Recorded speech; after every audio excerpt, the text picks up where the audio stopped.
Hello friends, সন্ধ্যাবেলা চলে এলাম একটি শর্টস ভিডিও নিয়ে। আশা করি তোমরা সবাই ভালো আছো, আমরাও ভালো আছি। তো আজকে কি বানাচ্ছি, আজকে ডিনারে বানাচ্ছি তোমার চাউমিন।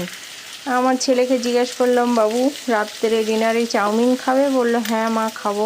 প্রতিদিন ভাত খাওয়া হয়, মাছ ভাত, এ কদিন শুধু মাছ ভাত মাছ ভাত, তো খেতে ভালো লাগছে না। তো ভাতও আছে ফ্রিজের, কালকে রান্না করা তরকারিও আছে। তো দাদাও বলছে খাবে না, তো আমি আর ছেলে খাবো। আবার আমার বোন পাঠাবে হচ্ছে ধোসা না ইডলি পাঠাবে। তো আমি এদিক চাউমিন ভিজিয়ে রেখেছিলাম। তো চাউমিন এই দেখো আমি কিন্তু চাউমিন ভিজিয়ে রান্না করতে শিখেছি। আমার বোন আমাকে বলেছে এইভাবে রান্না করতে। এর মধ্যে সমস্ত সবজি আর চিকেন আর ডিম দেয়া হয়ে গেছে। এবার একটু সয়া সস আর দেবো। তো টাটা, দেখা হচ্ছে একটি নিউ ভিডিওর সঙ্গে।